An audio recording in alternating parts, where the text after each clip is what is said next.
wabarakatuh. Perkenalkan, saya Bidan Desi Pemarasari, SST MPH. Saya dosen tetap Prodi Pendidikan Profesi Bidan Politeknik Tiara Bunda. Pada kesempatan kali ini, saya akan menjelaskan terkait dengan mata kuliah yang saya ampuh, yang sesuai dengan bidang ilmu keahlian saya, yaitu mata kuliah Asuhan Kebidanan pada Kehamilan. Mata kuliah Asuhan Kebidanan pada Kehamilan merupakan mata kuliah wajib pada program studi di semester 4 dengan 6 SKS, 2 SKS teori, 2 SKS praktik, dan 2 SKS klinik. Jumlah pertemuan pada mata kuliah ini ada 14 pertemuan, baik dilakukan di kelas maupun 1 kali UTS serta 1 kali UAS. Dalam proses mengajar, saya menerapkan sistem pengajaran DEI, Delivery, Interaction, dan Assessment. Delivery merupakan deskripsi mata kuliah, kemampuan yang diharapkan, materi pembelajaran, sistem pembelajaran, dan metode pembelajaran. Capaian pembelajaran lulusan menurunkan 4 CPMK, dan dari setiap CPMK diturunkan menjadi 9 sub CPMK. Capaian pembelajaran lulusan terdiri dari sikap, keterampilan umum, keterampilan khusus, dan pengetahuan. CPL sikap terdiri dari S2, S3, S5, S9. CPL keterampilan umum terdiri dari KU1, KU2, KU5. CPL keterampilan khusus terdiri dari KK1, KK3, KK7, KK8. CPL pengetahuan terdiri dari P1, P2, P6, P14. Capaian pembelajaran mata kuliah sebagai berikut. 1. Mampu mempersiapkan rencana asuhan individu sesuai dengan kebutuhan perempuan. 2. Mampu mendemonstrasikan sikap tanggung jawab profesional bidan dalam mengatasi keadaan yang menyimpang dari kondisi normal pada masa kehamilan. 3. Mampu merefleksi peran bidan secara kritis sebagai seorang pendamping dan pelindung pada perempuan masa kehamilan dengan kebutuhan yang berbeda. 4. Mampu mendemonstrasikan prinsip-prinsip administrasi dan pengelolaan obat dalam praktik kebidanan sub CPMK atau kemampuan akhir yang diharapkan sebagai berikut. 1. Mahasiswa mampu melakukan review konsep dasar kehamilan dan merumuskan komponen dalam ANC. 2. Mahasiswa mampu melaksanakan screening risiko maternal selama kehamilan dan screening kesejahteraan janin. 3. Mahasiswa mampu melakukan komunikasi efektif tentang ketidaknyamanan pada kehamilan. 4. Mahasiswa mampu melakukan komunikasi efektif dalam penyuluhan tentang kebutuhan nutrisi selama kehamilan. 5. Mahasiswa mampu mengkategorikan drug in pregnancy. 6. Mahasiswa mampu melakukan manajemen kebidanan dalam asuhan kehamilan. 7. Mahasiswa mampu membuat penyusunan birth plan dan persiapan keluarga. 8. Mahasiswa mampu melakukan deteksi dini komplikasi kehamilan dan asuhan antenatal pada ibu hamil dengan kebutuhan kompleks. 9. Mahasiswa mampu melakukan patient safety pada asuhan antenatal. Deskripsi mata kuliah. Mata kuliah ini memberikan kemampuan kepada mahasiswa untuk memberikan asuhan kebidanan pada kehamilan dengan memperhatikan aspek budaya yang didasari konsep-konsep, sikap, dan keterampilan serta hasil evidence-based dalam praktek antenatal yang menggunakan pendekatan manajemen kebidanan yang berfokus pada upaya preventif dan promotif, deteksi dini komplikasi, serta pendokumentasiannya. Bahan kajian pada mata kuliah sebagai berikut. 1. Diagnosis kehamilan. 2. Komponen dalam ANC. 3. Screening resiko maternal selama kehamilan. 4. Screening kesejahteraan janin. 5. Ketidaknyamanan umum pada kehamilan dan perilaku serta perubahan. 6. Kebutuhan nutrisi. 7. Drug in pregnancy. 8. Etika, kewenangan, dan lingkup praktek bidan dalam asuhan kehamilan. 9. Manajemen asuhan pada kehamilan. 10. Penyusunan birth plan dan persiapan keluarga. 11. Deteksi dini komplikasi kehamilan. 12. Risk Assessment Tools dan asuhan antenatal pada ibu dalam kebutuhan kompleks. 13. Patient safety pada asuhan antenatal. 14. Pembelajaran interprofesional dan bekerja interdisiplin, refleksi praktek klinik, penurunan resiko, dan promosi kesehatan dalam antenatal. Referensi sumber dalam pengajaran saya adalah sebagai berikut. Referensi dalam bahan mengajar saya ini merupakan hasil dari penelitian saya yang memang sudah dipublikasi dalam jurnal terakreditasi Sinta 4. Artikel tersebut berjudul Hubungan Umur Kehamilan, Paritas, Status K, dan Tingkat Pendidikan Ibu dengan Kejadian Anemia pada Ibu Hamil di Klinik El Moza, Kota Depok. Selain itu, ada juga buku ajar asuhan kebidanan pada kehamilan. Kemudian ada buku monograf kejadian anemia pada kehamilan. Ini merupakan dari hasil penelitian tadi yang saya jadikan buku monograf. Interaksi dosen dan mahasiswa. Saya menerapkan student-centered learning, yaitu pendekatan pembelajaran yang menempatkan mahasiswa sebagai pusat dari proses belajar mengajar, sehingga bisa mengembangkan minat, motivasi, dan kemampuan individu untuk lebih aktif, kreatif, dan inovatif, serta bertanggung jawab terhadap proses belajarnya sendiri. Small group discussion merupakan metode pembelajaran yang melibatkan kelompok kecil untuk berdiskusi dalam membahas suatu topik atau masalah tertentu. Contextual teaching learning, pendekatan pembelajaran yang menekankan pada keterlibatan mahasiswa secara penuh untuk menemukan materi pembelajaran dan mengaitkannya dengan pengalaman, situasi nyata dalam kehidupan mereka, seperti keluarga, masyarakat, dan lingkungan sekitar.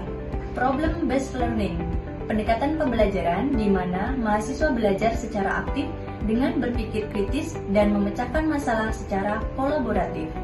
Saya menggunakan platform SIAKAT. SIAKAT ini digunakan oleh mahasiswa untuk mengisi absensi, mengunduh materi, tugas, dan bahan ajar.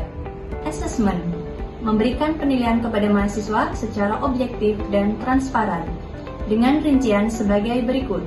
Tugas 10%, UTS 15%, UAS 15%, praktik 60%.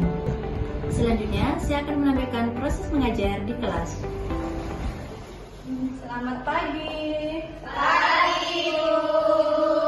Assalamualaikum warahmatullahi wabarakatuh. Waalaikumsalam warahmatullahi wabarakatuh.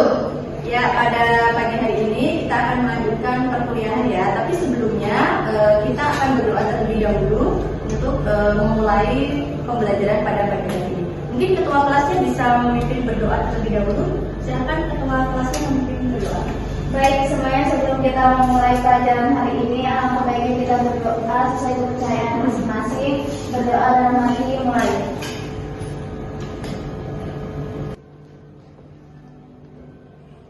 Berdoa selesai.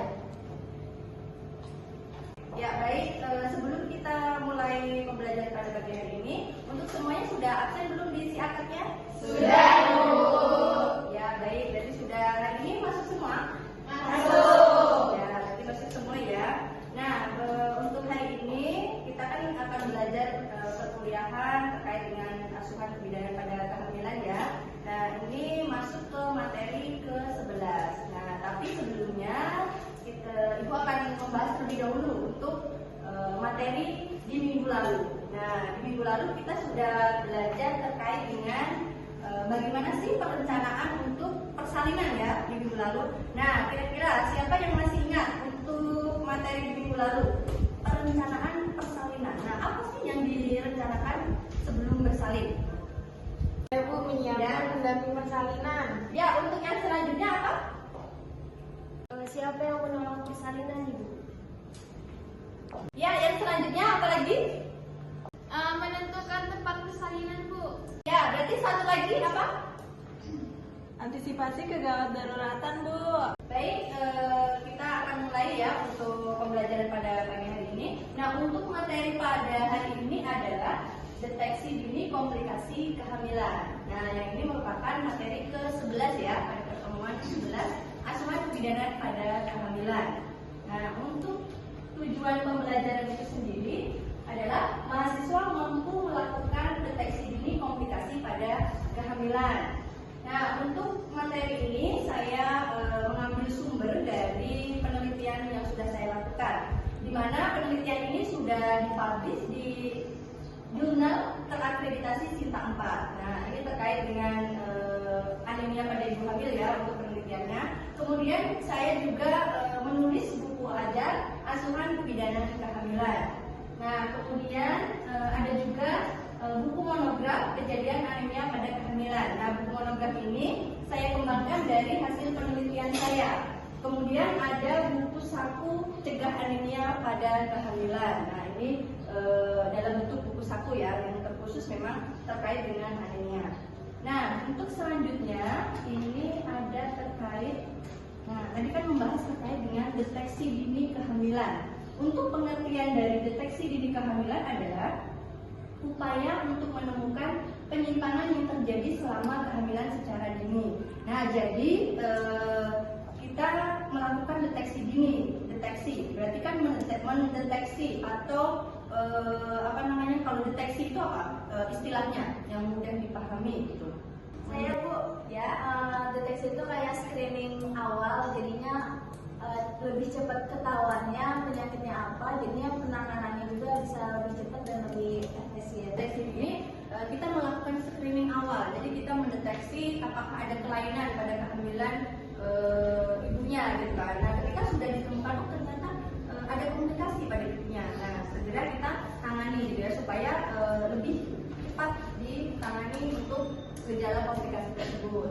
Nah, kemudian ini ada komplikasi kehamilan. Nah, komplikasi kehamilan itu sendiri adalah masalah kesehatan yang dapat terjadi selama kehamilan yang mempengaruhi ibu dan bayi. Jadi kalau komplikasi itu adalah masalah ya, karena timbulnya masalah pada kehamilan. Nah, itu bisa mempengaruhi kesehatan ibu dan bayinya.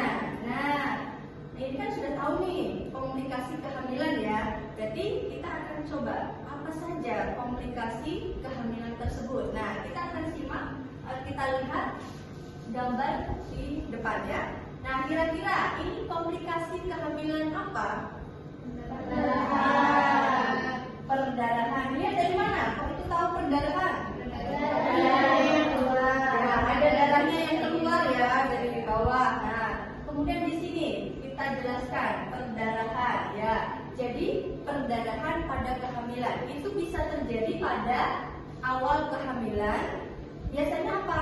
Ada abortus, kemudian ada kehamilan mola. Nah, kehamilan mola ini disebut juga dengan hamil anggur. Nah, kemudian ada kehamilan ektopik terganggu. Nah, ini biasa disebut kehamilan di luar kandungan. Nah, biasanya mungkin harusnya hamil itu ada di mana? Tapi ini berada di misalkan lubang falopi gitu ya. Nah, ini ada tanda-tandanya. Tadi darahnya berwarna merah, kemudian perdarahannya banyak. Nah, kemudian juga timbul rasa sakit. Nah, kemudian selain di awal kehamilan ada komplikasi pada akhir kehamilan. Nah, komplikasi itu misalnya ada plasenta previa. Nah, plasenta previa itu adalah plasentanya itu menutupi sebagian ataupun seluruh jalan lahir. Nah, sehingga nanti timbul adanya perdarahan. Kemudian ada solusio plasenta. Nah, kalau solusio plasenta di sini adalah plasenta terlepas dari dinding rahim sebelum waktunya gitu ya. Biasanya kalau proses untuk melahirkan nih, umur kehamilannya berapa? Dikatakan anterum itu 37 minggu. Nah, ini mungkin plasenta itu sudah terlepas sebelum 37 minggu gitu ya. Sehingga di sini untuk tanda-tandanya nih ada keluar darahnya berwarna merah, kemudian juga perdarahannya banyak, kemudian kalau yang disertai dengan nyeri itu yang mana? Solusio plasenta atau yang plasenta previa? Solusio plasenta. Karena tadi plasentanya terlepas ya sebelum waktunya, gitu. Sehingga ada gejala nyeri. Nah, kemudian kalau plasenta previa ini tidak disertai dengan nyeri. Ya, baik. Untuk selanjutnya, ini ada komplikasi kehamilan kira-kira apa nih? Ada, lihat di gambar. Kakinya bengkak, terus sakit, pusing. Apa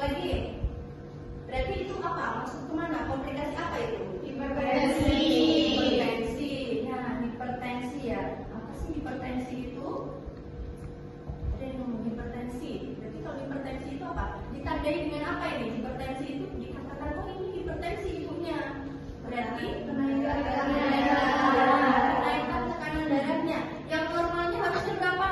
120/80. Nah, ternyata ibunya di sini tekanan darahnya 140/90. Berarti dia masuk hipertensi. Nah, itu ya. Jadi bisa tahu oh, ketika ibunya tekanan darahnya 140/90. Oh, berarti ini tanda-tanda ibunya mengalami ada komplikasi pada kehamilan gitu ya. Hipertensi gitu. Nah, kemudian hipertensi ini bisa nantinya menjadi preeklamsi gitu ya. Jadi ini adalah gejala awalnya hipertensi ini. Nah, preeklamsi. Nah, kemudian kalau preeklamsi ini nantinya ada tingkatannya. Ketika preeklamsi ini tidak segera ditangani akan menjadi eklamsi. Nah, kalau eklamsi ini ditandai dengan apa? Kejang. Ada kejang berarti ya.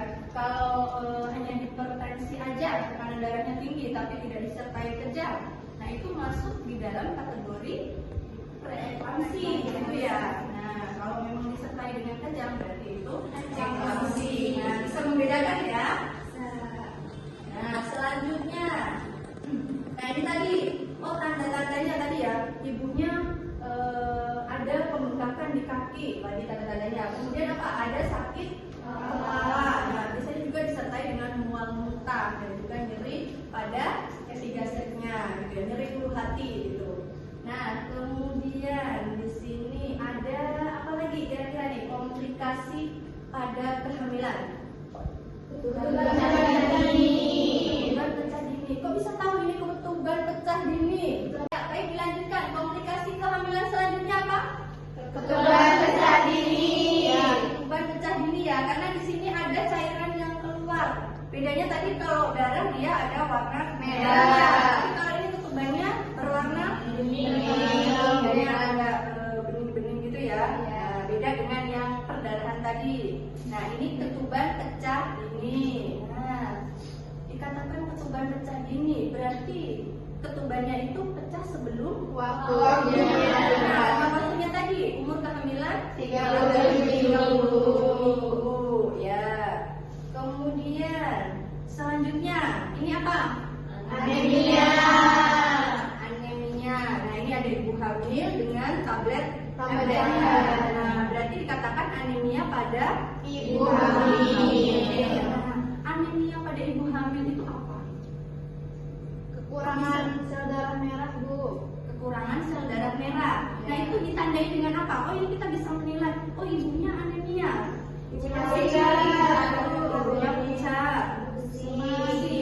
Nah, untuk penunjangnya, misalkan dilakukan pemeriksaan apa sih yang bisa mengatakan oh ini ibunya anemia? Nah, berarti dilakukan tes. Nah, untuk HB-nya, kadar HB-nya berapa? Nah, dikatakan anemia, kadar HB-nya berapa? Di bawah 11. Di bawah berapa? 11. Nah, kita coba lihat ya. Ini ada anemia pada kehamilan. Nah, di sini ibu hamil dikatakan anemia apabila kadar hemoglobinnya kurang dari 11. Nah, di sini ya. Kemudian kalau itu ada di trimester 1 dan 3. Nah, tapi kalau di trimester 2 itu beda lagi. Dia kurang dari 10,5. Nah, kemudian kita ada tingkatan anemia pada ibu hamil. Nah, tingkatannya ada anemia ringan. Anemia ringan itu kadar hemoglobinnya 9 sampai 10,9. Kemudian ada anemia sedang. Nah, ini kadar hemoglobinnya 7 sampai 8,9. Kemudian ada anemia berat. Nah, ini kadar hemoglobinnya kurang dari 7. Nah, ini yang merupakan kewenangan dari bidan itu adalah untuk anemia yang masih bisa ditangani oleh bidan.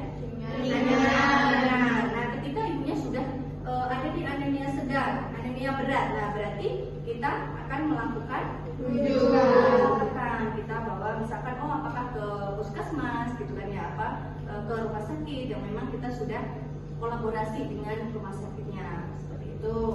Nah, kemudian ini ada tanda-tanda anemia pada kehamilan. Nah, sekarang nih kita akan menyebutkan ya tanda kehamilan. Nah, silakan nanti kalian bisa mengisi di linknya ya. Mungkin tadi sudah saya kirimkan ya ke ketua kelasnya. Silakan untuk diisi tanda-tanda kehamilan apa aja. Jadi masing-masing mengisi satu tanda-tanda kehamilan pada ibu hamil gitu ya. Tanda-tanda anemia pada ibu hamil gitu ya. Baik, mungkin bisa diisi terlebih dahulu.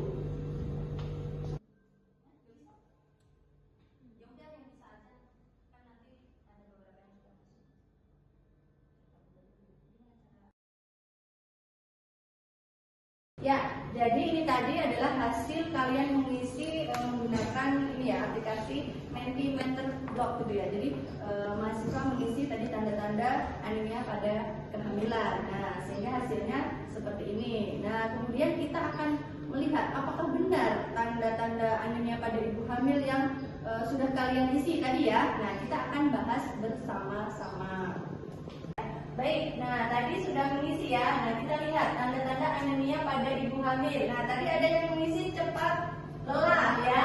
Nah, di sini cepat lelah ini mengakibatkan tadi mudah mengantuk, sulit berkonsentrasi. Nah, karena meningkatnya oksigenasi. Nah, sehingga menyebabkan ini cepat mengantuk gitu. Kemudian ada lemah. Nah, tadi benar ya, sudah ada yang menjawab lemah gitu. Nah, lemah ini bisa mengakibatkan menjadi malas beraktivitas dan karena memang kekurangan energi sehingga menjadi lemah gitu ya, sehingga mengakibatkan juga untuk malas beraktivitas. Nah, selanjutnya ada detak jantung cepat. Nah, tadi ada yang menjawab itu ya.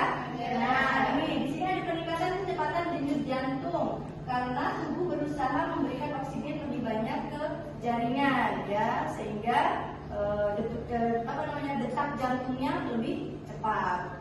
Selanjutnya ada kesulitan berkonsentrasi. Nah, di sini karena rendahnya kadar zat besi dalam tubuh dapat menyebabkan perubahan pada beberapa area di otak sehingga membuat kesulitan berkonsentrasi. Nah, ini tadi karena memang ibu yang anemia kadar Hb-nya ataupun kadar zat besinya rendah gitu ya, sehingga bisa mengakibatkan kesulitan untuk berkonsentrasi. Nah, kemudian ada sesak nafas. Nah, tadi juga ada ya sesak nafas. Nah, sesak nafas di sini karena tubuh berusaha menyediakan lebih banyak oksigen dalam darah. Nah, sehingga di sini bisa menyebabkan ibu sesak nafas. Kemudian juga ada wajah pucat. Nah, di sini wajahnya kelihatan pucat gitu ya, karena memang tadi kadar Hb-nya rendah gitu. Nah, dan juga berkurangnya oksigenasi. Kemudian ada nyeri dada. Nah, nyeri dada di sini terjadi karena sel darah merah yang kaya oksigen tidak cukup pasokannya. Akibatnya jantung harus bekerja lebih keras untuk menjaga tubuh dengan nutrisi yang dibutuhkan. Nah, tadi ya jantungnya memompa lebih cepat sehingga di sini juga muncul adanya nyeri pada bagian dadanya. Nah, kemudian masih ada lagi kayak ini. Nah, tadi muncul sakit kepala ringan atau yang disebut tadi ada pusing, ada pening gitu ya. Nah, ini sehingga di sini bisa menyebabkan mata berkunang-kunang gitu ya. Biasanya matanya di sini warnanya apa? Kalau dilihat secara sekilas ibu yang anemia itu pucat, kuning. Nah, itu terlihat kuning ya karena pucat tadi ya. Nah, kemudian pada tangan dan kaki dingin. Nah, ini disebabkan karena kekurangan zat besi tadi sehingga aliran darahnya ini menjadi buruk. Nah, kaki dan tangannya menjadi dingin. Nah, ini ya. Kemudian, mungkin tadi yang ini belum ya, yang dari kondisi dari paling tadi. Nah, kemudian masih ada lagi? Tidak ada. Sudah mengenali tanda-tanda anemia pada ibu hamil ya. Nah, kemudian saya akan menyajikan kasus. Nah, kira-kira bisa nggak mengidentifikasi kira-kira ini nanti komplikasi kehamilan apa gitu ya. Nah, kita sajikan dalam kasus supaya bisa menganalisa dari kasus yang sudah disajikan. Nah, kita coba lihat di sini kasusnya apa. Nah, di sini kita baca terlebih dahulu. Seorang perempuan umur 36 tahun, hamil anak keempat dengan umur kehamilan 36 minggu. Nah, di sini ibu mengeluh cepat lelah, sering pusing, wajah pucat, dan mata berkunang-kunang. Nah, kemudian dari pemeriksaan tekanan darah 120/80. Nah, kemudian apa lagi nih? Suhu 36,5, pernafasan 24 kali per menit, nadinya 84 kali per menit, pengukuran nilainya 22 cm, kemudian juga pemeriksaan HB-nya 10 gram per dl. Nah, di sini kira-kira ini masuk ke tanda-tanda apa di sini? Karena kan ada keluhannya di sini. Coba bisa untuk dijelaskan, mungkin ada yang mau mencoba menjawab dari kasus di sini? Saya Bu. Ya, silakan Yuli. Kalau dilihat dari tanda-tandanya ini termasuk bagian dari anemia. Tapi ketika dilihat dari HB-nya ini termasuk dalam anemia ringan. Ini tadi adalah anemia pada ibu hamil ya. Nah, dikategorikan anemia ringan. Nah, dilihat dari HB-nya. HB-nya adalah 10 ya, termasuk dalam kategori anemia ringan. Nah, tanda-tandanya tadi ya, ada ibu cepat lelah, sering pusing, wajah pucat, mata berkunang-kunang. Nah, jadi kata kuncinya dari kasus tersebut adalah dari tanda-tanda tersebut dan juga dari hasil pemeriksaan HB-nya yang menjadikan penunjang, oh ini benar ibunya mengalami anemia. Nah, seperti itu ya. Jadi nanti ketika ada soal lagi terkait dengan kasus, harus tahu dulu, oh ini termasuk tanda gejala apa gitu kan. Nah, kalau misalkan nanti diganti, oh ternyata bukan ini, nah nanti bisa untuk menganalisis kasus tersebut. Ini hanya salah satu contoh ya. Nanti kalau untuk asuhan kebidanan pada kehamilan, tentunya untuk soal-soalnya akan lebih banyak terkait dengan soal asuh. Ya, jadi materinya sudah selesai. Jadi komplikasi dalam kehamilan. Nah, kira-kira sebelum saya akhiri untuk perkuliahan pada hari ini, ada yang mau ditanyakan terlebih dahulu nggak? Tidak ada. Sudah jelas semuanya nih berarti. Nah, coba untuk mengulas tadi ya, katanya ini sudah jelas.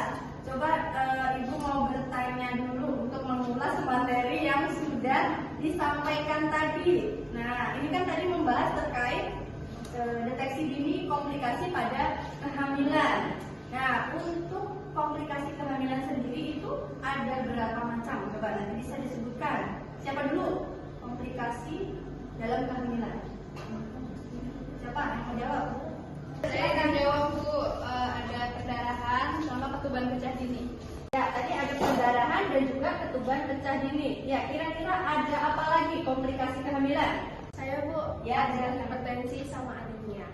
Ya, baik. Tadi ada hipertensi dan juga anemia pada kehamilan. Ya, jadi komplikasi kehamilan tadi ya sudah disebutkan oleh teman-temannya yang di sini. Berarti ini kira-kira yang lainnya sudah paham apa belum? Sudah Bu. Ya, baik. Berarti kalau sudah paham semua, berarti untuk materi pada hari ini kita akhiri dulu ya. Tapi sebelumnya mungkin nanti ada tugas dulu dari saya. Tadi kan saya sudah menyebutkan nih sumbernya dari artikel penelitian saya. Nah, mungkin nanti bisa mencari lagi jurnal terkait dengan komplikasi dalam kehamilan tadi ya. Kan tadi ada untuk misalkan hipertensi. Oh, nanti mencari jurnal hipertensi. Kemudian apa lagi tadi? Ketuban pecah dini. Nah, kemudian ada anemia pada kehamilan. Mungkin ada dari jurnal yang lainnya. Seperti itu ya. Nah, baik, kalau begitu sudah tidak ada lagi yang ditanyakan dan juga tadi sudah paham nih materi yang sudah disampaikan. Mungkin pertemuan saya cukup sampai di sini ya, karena memang yang di sana sudah bahagia dengan yang lain. Saya akhiri, wabillahi taufiq wal hidayah. Wassalamualaikum warahmatullahi wabarakatuh. Waalaikumsalam.